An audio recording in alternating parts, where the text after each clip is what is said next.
Welcome to the Grow As We Go podcast. I'm Sam, breathwork and embodiment coach, muse, and self-growth junkie. And I'm Anthony, your co-host, transformational men's coach, and general question asker. Here we create space for natural, vulnerable, and deeply connecting conversations on life as it happens, wisdom that I've picked up along the way, and tools to truly enjoy this beautiful life you've been given.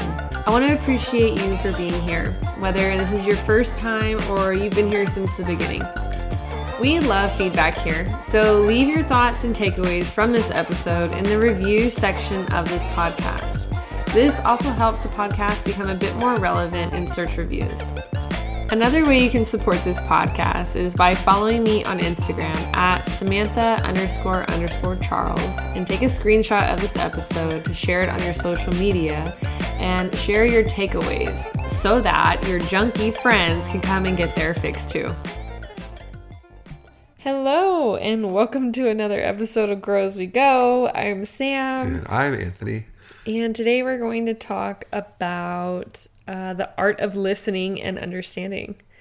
And I guess like the whole concept of like, well, let's just agree to disagree. I feel like people say that, and oftentimes what that ends up looking like is just like sweeping things under the rug and pissingly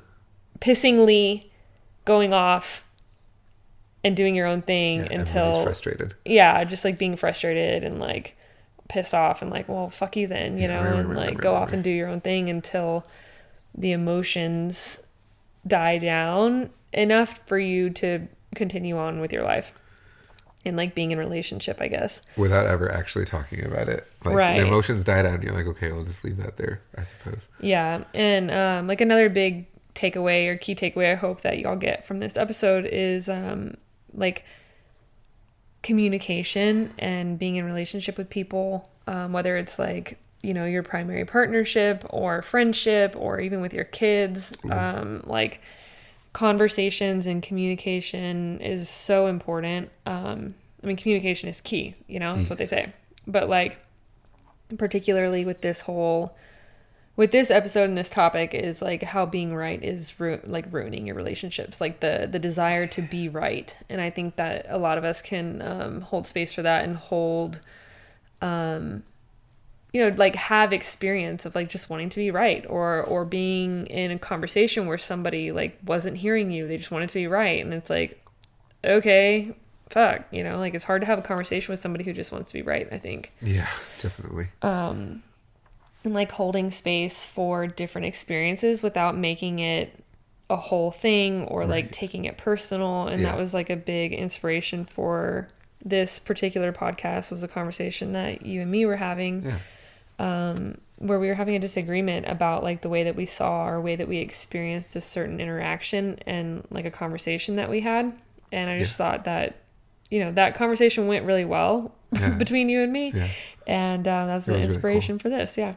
Yeah, because the idea is, how are we holding space for both people to be right, for both people to have their perspective or see it through their lens without being like, no, you have to adjust your perspective in order for me to feel good about this discussion, which I think is silly. It's not really helpful. Yeah, and I think it takes a lot of emotional intelligence for you to be able to hold space for two different realities. Yeah.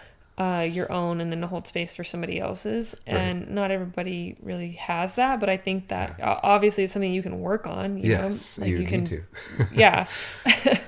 And part of like holding space for two different realities is the variety of the human experience. Okay. Hey, how many times have I said that? Every episode, the last 4 episodes. Perfect. We need to rename the podcast. It's your catchphrase. Yeah. But I think, you know, just there's that, I don't remember what the study, there's some study where like if you ask like 5 passerbys or standby people that are, what am I saying? Passerbys? Like a certain experience happens, like an accident. Oh, yes, eyewitnesses, that's the word. So you ask like 5 witnesses what they saw and you'll get like 12 different stories. Right. That math ain't mathin', bro. And what that really speaks to for me is like people are seeing things through their own lens. Yeah. And what they interpret different experiences at. Like you can see two people arguing, or you're perceiving them as arguing, and another person is like, no, they're just having like a discussion about something they're really passionate about, and they seem to hold a lot of love between each other still. But it's like two people are having these very different experiences of these people are, you know, quote unquote arguing or having a discussion, whichever it is, and then you could ask them and they're like, no, we're just talking, you know. Like I think about, it reminds me of my, like one of my childhood best friends, her mom, like she spoke Spanish and she would speak really loud. And like, I always thought she was angry all the time. And my mom, and then my friend's like, no, that's just how she's just talking. And I'm like, oh, I thought she was like yelling at you. Right. Or like you were getting in trouble. And she's like, no. Yeah.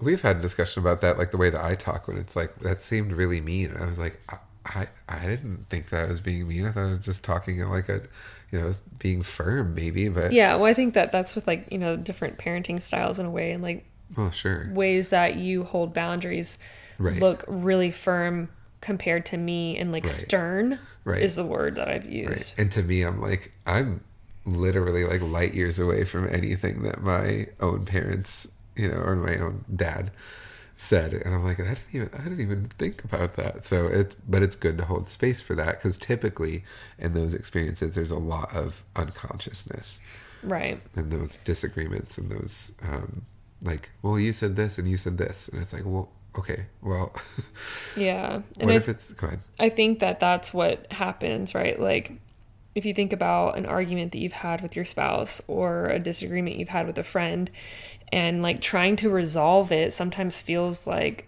pointless, or like you're never going to be able to resolve it because you see things differently. It's like, all right, let's just agree to disagree and like move on from this conversation, because clearly like this isn't really going anywhere. Yeah. But I think that the thing about that is like this reminds me of like surrendering in the ice bath. This is an analogy and I'll make it make sense. The ice bath, you know, there's that mind over matter. So I'm going to do mind over matter, and then let's just agree to disagree. So to me, for a really long time, mind over matter is like, all right, you just muscle through it. And like your mind is more like, you can push yourself through anything your body doesn't want to do. But during learning more about ice bath, and like doing that experience is like, yeah, it is mind over matter, but it's not like a knuckling through like grit sort of thing. It's like a surrender, and you sit in the ice bath and it's like, okay, it just is. And you just sit and breathe, and your mind, it's mind over matter, but it's in a different light. And then you have agree to disagree, where it's like, all right, well, let's just agree to disagree. And it's like this frustration. It's like this muscling through and like pushing down your emotions and like frustration. Huh. Or there's like this agree to disagree, where it's more of like, okay, we're able to process and hear each other's stories and hear what each of us, where we're each coming from. And then not necessarily agree or like take the other person's reality as your own in your own experience, because you had your own different experience, but you're like, okay, I can see how you had that experience or how you came to that conclusion. Yes. I still hold mine, and we'll just agree to disagree. And like both of those, I feel like, are very different levels of consciousness and awareness that it would take to be able to have that. Yes. And yeah, it's it's so easy for that consciousness to just go out the window because feelings are hurt. Right. And to be like, well, we're just going to spiral into dysfunction because that's what I'm used to, or something like that. And yeah, or just like not really knowing how, right? Like if you did know better, you would do better. And that's the whole thing. And I mean, at the basis of all of it, it's really just wanting to be heard, wanting to be understood, wanting to be seen. Mm-hmm. And people do a lot when they want something very simple, and it just doesn't happen over and over again, especially from the time that we were a kid. But like, I mean, the question that you get to ask yourself is, I love this question so much. The question that's asked is, do you want to be right or do you want to be happy, or do you want to be right or do you want to be in a relationship? Like, yeah, like, because you can't have both right. happen unless, like, you know, you're both right and then you're Right. both in a relationship. Right. You know, it's like let's agree to disagree from a conscious, functional Right. way. But it's like, yeah, I love that quote too, and I've used it for years. Like, Yeah. do you want to be right or do you want to be in a relationship? Because Right. it's like there's this argument happening, and like it's putting a wedge between our relationship. Right. And so I think it's curious to ask, like, why do we want to be right? Why is that such a thing? I love being right because I'm a genius. So, general question asker over here knows. Anyway, but really, what that comes from for me is ego. I'm like, yes, I just love when someone's like, "You're right." I'm like, "What?" Put my hand up to my ear. I'm like, "Can you say that again for the record, please?" Like, I want to make sure that's etched down somewhere on an official stenographer's typewriter That's or funny. something. Which So ego is why we want to be right. I think so. Yeah. Ego. What the fuck does that mean? Okay, all right. Well, so for me at least, the ego is like, okay, the image that I want to project of myself or protect Right. of myself, that like I really want to be seen a certain way. And so look at me this way, especially look at me as smart. Like me personally, my ego is like, if anyone ever calls you stupid, you're going to lose your shit. Because I have been wanting to be seen as smart since I was a little boy. Yeah, So- and I think, like, when you're talking about, like, your image that you want to protect, and it's like, you know, I would never hurt the person I love. You know, yeah. like, if you're in a disagreement and somebody's feeling hurt, and then the other person's arguing, like, no, I didn't do that, or I didn't mean to hurt you, or Right, whatever, right. and it's like, okay, but you did. Right. This Bitch, is the reality. you know, like, and it's like, okay, sure, I know that you didn't mean to do that. You know, it's like, yes, and the fact of the matter is that I am feeling hurt because of this experience. Right. And, like, sure, I have some of my own responsibility I get to take there. And also, like, can you Just consider acknowledge. taking responsibility? Yes. Or, like, And acknowledge my hurt. So, but we'll right. talk about that. So, And I think for me, you know, like you were talking about wanting to be smart, and for me, it's like I told you so, you know, like somebody back. hold me back from saying I told you so. Like, it's such, I gotta bite my lip sometimes whenever there's like this I told you so opportunity for me. And I really think that, you know, why do we want to be right? I think that it stems from us not being heard as a child, or heard and trusted as kids. ooh, trust. Yeah. And, you know, whenever we don't have that growing up, then that becomes like a core wounding. And then we like go around and start projecting it onto our relationships and onto like everything in every area in our life, unless it gets to be healed. Yeah. And I think part of that healing is being in relationship with people who can communicate effectively and Yeah. have everybody feeling heard and seen. Yeah. So we started having this conversation. Why did we start having this conversation in the first place? Like, what came Well, up? because I know that we were having like a disagreement about a certain conversation that we had. Like last week. Yeah, last week. And you were talking about something was feeling off between you and me. Yeah. And I was like, yeah, you're right. Something has been feeling off, and like I don't know what it is. And we like talked for a while about what it could be. And I don't remember exactly how it got here. Like I think I asked a question or something happened where it felt like there was a lull in the conversation. And I remember just saying, I feel really far away from you. Mm-hmm. And I felt that before. Like where, you know, when I don't know if you know this, but I experience at times when I'm sitting next to or laying next to someone and they're mere inches away, there's this feeling of being separated by a million miles. Yeah, for sure. I think that's a really like relatable feeling. Okay. It's not great. It's not my favorite. Of all the feelings that I've had, that one probably goes near the bottom of the list. So that, like, getting punched, not my favorite at all. I've never been punched, but anyway. Never? Not in the face. Oh, Ow, no, I'm kidding. But yeah, like, and in past relationships, that's always been like the harbinger of doom. Like it's the symbol in the sky that like and so The end is in sight. the end is nigh, and so I was like confused because I've not experienced that with you before. Mm-hmm. And I know that I wish I could remember the details of it because I feel like that would be helpful. But essentially the disagreement came when I was feeling like I didn't feel heard about why things felt off for me. And I know I've been having a lot of like parts come up, and if you've been listening for a while, like you probably know about parts by now because I feel like I've talked enough. I know about Sam's parts. Yeah. But like parts has to do with IFS, which is internal family system. It's a form of therapy where it's like the idea that you have these different parts within you. And if you've seen the movie Inside Out? Inside Out. Yeah, if you've seen the movie Inside Out, that will make a lot of sense, where it's like you have these different parts, like a happy part, a sad part, an angry part, a scared part that like come in and they take over the controls of your functions essentially. Right. And I know I was sharing like with you about why things felt off and like some parts were coming up, and I remember you saying like, well, of course I'm going to dismiss those because like they're coming from parts and it's not a representative of who I am as a whole.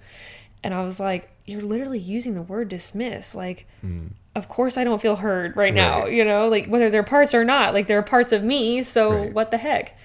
And, yeah. And I think that like, that was really challenging for me too, because then I started getting like that part that makes me forget things came up. And I was like, I'm having a really hard time thinking right now. And like what ended up happening, the disagreement or like the thing that we were having a disagreement about was like what was said after that, where you heard me say that I was confused and having a hard time thinking and that I didn't want to talk about it anymore. Right. And I don't remember saying, like, my reality was that I did say I was having a hard time thinking right now, period.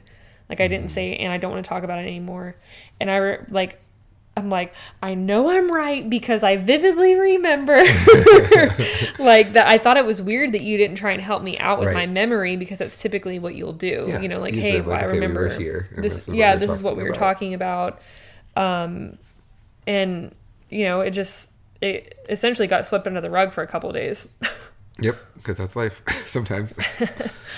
So, but then we were driving back and basically just started talking about, where were we with that, by the way? Because I remember... Yeah, because it got swept under the rug. And that's not... We try not to do that. No, that's not helpful. Because it just leads to resentment and frustration, and that's not helpful. So, I started to pull out of you, like, okay, what was your experience of that? Like, what were we talking about? Where did we get? And you had said, like, I had said I was confused, and I was like, yeah, and then you didn't want to talk about it anymore. And you're like, I don't remember saying that. And I was like, oh. And it was in that moment where I was like, okay, we get to have like a healthy conversation about what's happening here. Because if you had not said, I'm done talking about this, then I can see where it seemed like I was really not listening and really disconnected. Mm-hmm. So let's try this. So there's a style of communication that comes out of John Gottman's like Aftermath of a Fight, which is a little 5-page booklet that we'll link in the show notes. That is a free resource of his that talks about how you're going to make up, basically, because things didn't go well.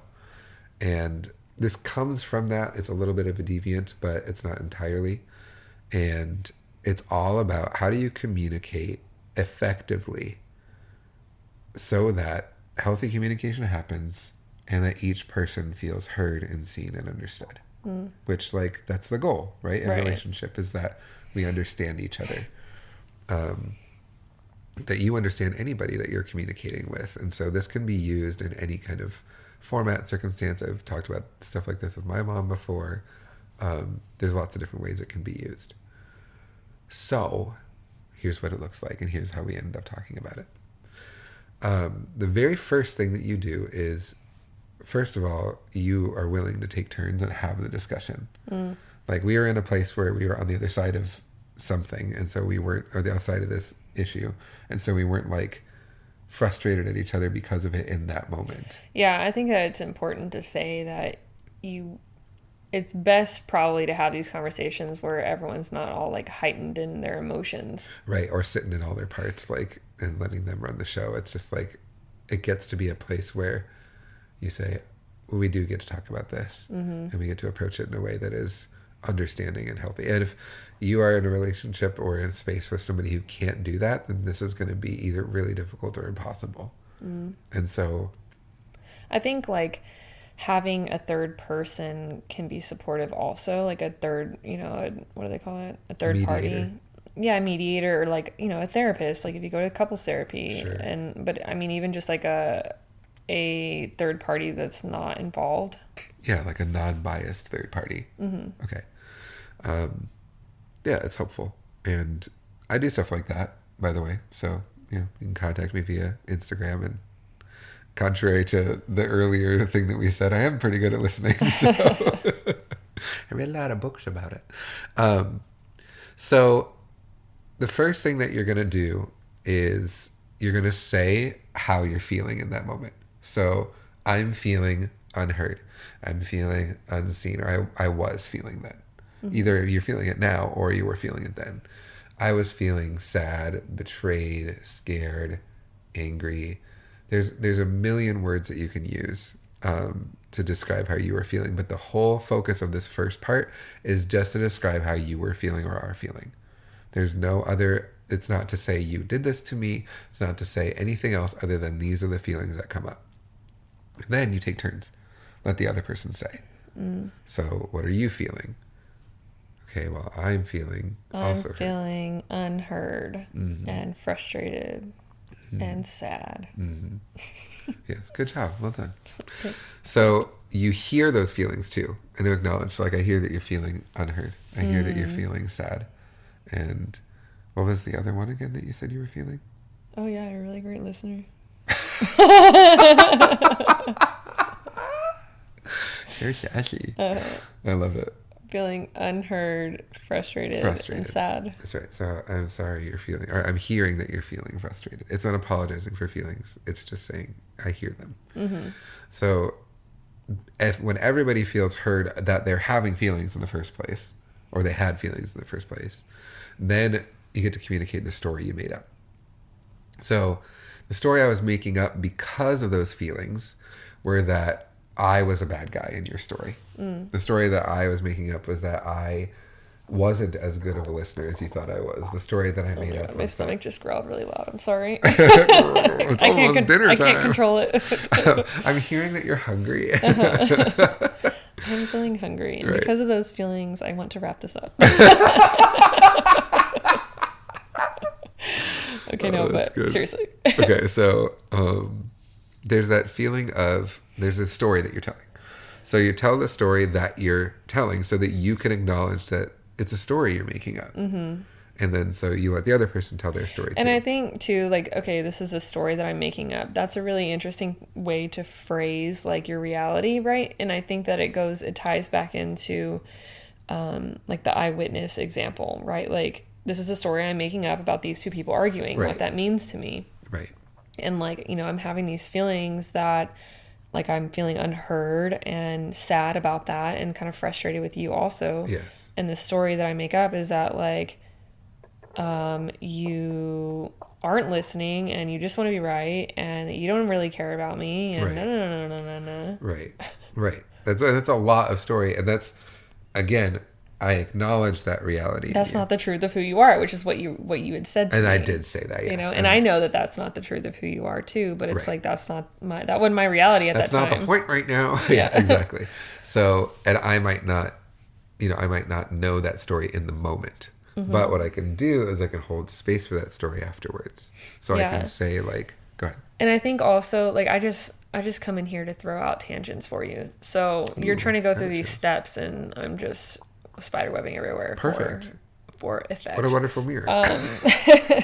And so like you're talking about the stories that you made up, and I think that ties back into what we've talked about in a couple of other episodes previously. And I'm thinking particularly of the one with Diane. I think it was episode 5 or maybe 7, a story time with Diane about, like, you know, a decision of love. And if you've not listened to that one's a really popular episode. Yeah. And I think it's really, I mean, it's about kind of a taboo topic of abortion.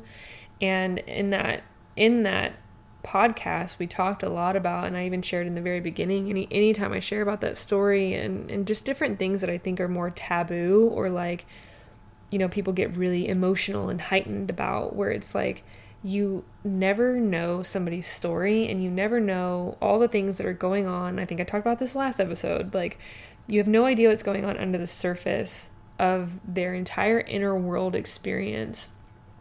And the antidote to judgment, my stomach is just really, I'm sorry. It's the start of the show.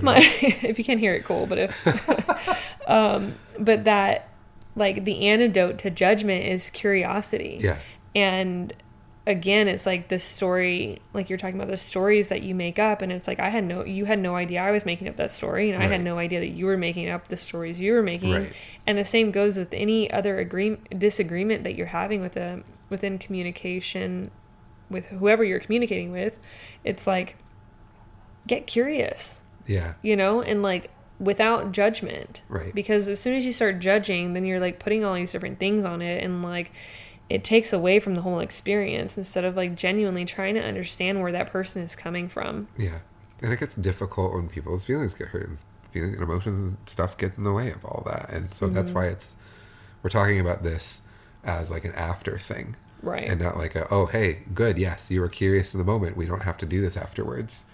But if you're not curious in the moment, then you end up getting to have this, like, conversation of, hey, I wasn't, you know, eventually being able to say I wasn't curious in the moment. But I think that is also a thing that can be really helpful when we get to, like, what can we do in the future. So, and we'll get there. So the story that people make up, I make up, that you make up, we acknowledge each other's stories, because the fact of the matter is we are storytellers. It's what we do as people. Yeah. And we have imaginations, and they get there. And also, those stories come out of real life experiences.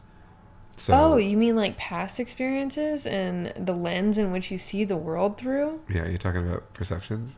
'Cause- The variety of the human experience. there you go. Your favorite. Oh my gosh. So yeah, we've all got triggers. We've all got crap that comes up that lead us to telling these stories. So if I had never felt that distance between me and another person before, then maybe I would have been like, what is this? Like, hey, I'm feeling something odd, and, like, can I have a conversation with you about it? Yeah. Or being like, I don't know what this is, but instead of being like, oh, I know what that means. That's it. Writing's on the wall. So Yeah. there's a different way. Well, I think, like, there being distance, and you were saying, so the trigger is that in the past you've had experiences in relationships where you felt that distance, and then it ended up, you know, oh, well, that's the beginning of the end there, and so here we go. And, like, so that was the trigger that led you to making up the story that, like, I don't know what story you made up. Yeah, that, like, we got to fix this distance thing right now, otherwise it's going to end up being a whole thing later. Right. And so I got to get to the bottom of this. Yeah. And so then you can, you know, share those triggers and where they're coming from. And, like, again, like, that takes a certain level of awareness. Right. And, like, self-awareness. Yes. And also, like, self-curiosity around, like, even if you don't practice a lot of, like, self-growth things, or, like, you know, able to make that connection, it's like, I wonder where that's coming from within me. Right. Which, like, again goes back to, or comes into the next step of, like, recognizing that that's from you and not, you know, the other person's fault. Right. And, like, there being a lot of self-responsibility. Yes. And we talk about that a lot in, like, the self-growth world. People talk about, like, taking responsibility for, like taking responsibility for your actions, take responsibility for your reactions, and like just the whole experience that you're having is like, how can you come at it from a place of responsibility instead of like, you know, victimization and like all of that. And I, you know, I forgot which episode it is. I think it's number 2, like, or 3. What is self-growth? And we talk about that a bit as well, where it's like, how can you, okay, so this, your car broke down or you had a flat tire. Yeah. You're like, oh, God damn it.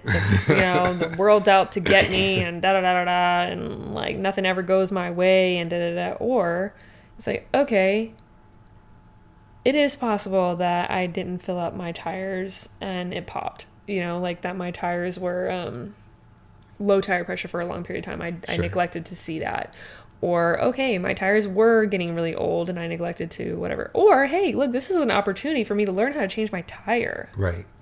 There's all different ways that you can look at it. Yeah, like, yeah, there's so many different ways that you can interpret one simple scenario. Right. And so I think the reality of this experience is in those conversations, you recognize the variety of the human experience and say, okay, there's a lot of different ways that could be interpreted. There's a lot of different ways you could see that. A lot of different ways that people's triggers come up. So I'm going to take responsibility for that trigger. And we're also going to do this piece of, I'm going to hold space, since that's your reality, that you saw things the way that you did, and that's why you responded the way that you did. Right. And I'm not going to say that you're wrong for doing that. As a matter of fact, I'm going to have compassion. Oh yeah, that makes a lot of sense that you would see it that way. Yeah, exactly. I think I said that specifically in the car. It was like, oh, I totally understand now why you responded the way that you did, because if I would have experienced it the way that you just communicated it, I also would have felt that way. Right? Like it's a deep level of empathy. And being able to say, I recognize that is your story, and I'm not discounting it. I'm not dismissing it. Yeah. And I think too, another piece of it is like, for me, within that experience where it's like, I've got this, like, I fucking told you so, you know, I'm right, nah, nah, nah. And that I get to like calm her down. You know, that's a part of me that like wants to be right. And like, hey, it's really not that important whether to drive the point home that like I did not say I didn't want to talk anymore. Right. And it's like, whether I said it or not is literally besides the point at this point, you know, like it really doesn't matter. We're talking about it now. And like, so again, with the self-responsibility, like, hey, where are there parts within you that are like, I really want to be right. Yeah. And can you like calm them down or like, you know, voice it and talk about it. And then it's like, all right, we get to let that go. Yeah. Because that's not really helpful here. But, you know, sometimes it's nice to like share what's going on in your internal world and have somebody listen and like, all right, yeah, I hear that, you know. Yeah Exactly. Like, I get that the parts come up and I get that those things happen, and I'm not going to now judge you because of it and say like, oh God, I can't believe you have parts come up. Like, I have parts come up. Yeah, we all got parts everybody people, man. Right. So you know, there's lots of stories that we tell, and then we take responsibility for those stories that we tell. Yeah, and then you get to ask for what you want in the future. Yeah. And what I can do too. Yeah. And like what you can do for me in the future is this, and what I can do in the future is this, and then that way hopefully we won't have this misunderstanding again. Yeah, which is definitely where I love the curiosity bit that you talked about. Like, I can just be more curious in the future. So when I hear you say something like, I'm confused right now, I can ask the question like, okay, are you confused in a way that leads you to wanting to put a pause on this, or is there more you'd like to talk about something related to it? Yeah. Would a recap help? Yeah. And I think too, like a huge thing that happens in relationship is like we make assumptions. Oh, so instead of like, oh, let me ask for clarity on this, or like, oh, she's confused, or oh, she's having a hard time thinking right now, so we can't have this conversation. And like, like maybe that's what led you to think that I said that, because because the truth of the matter is I didn't. Okay, I hear your story and I accept it as reality for you. I'm being goofy. I know. But like that happens all the time. You know, we make assumptions about what people say and what that means instead of asking for clarification and like to be certain. Right. You know? Again, we make up fucking stories about everything. Oh my God, we're such good storytellers, aren't we? So all right. So there you go. So there are your steps. So Yeah. this The is what I'm steps feeling. are, go ahead. Okay, cool. This is what I'm feeling. And then because of those feelings, this is the story I made up. And I made up that story because I've got triggers. And those triggers are these things in my past. Past experiences, yeah. Right. And because of those past experiences, I also want to take full responsibility for the story that I made up, for the triggers that I have. And after hearing your triggers and your story, I'm going to empathize and say, like, I get where you're coming from. Because if that was a story I was telling, I would probably also do something very similar. And even if I wouldn't do something very similar, it's what you did, and I get to hold space for that. Right? Like, no matter what it is. I can just see, like, I wouldn't have fucking done that, you know? Yeah, right. You know, but no, but you're not that other person. I'm never going to be Sam. Right. And you're never going to be me. So, like, the only thing that we can acknowledge is that was what you felt. That was what you said. That was what you said that you said. And I'm going to hold space for that because I can never really, truly know what's going on in your internal world. Yeah. So, and then what can I do in the future to support you? And what can you do in the future to support me?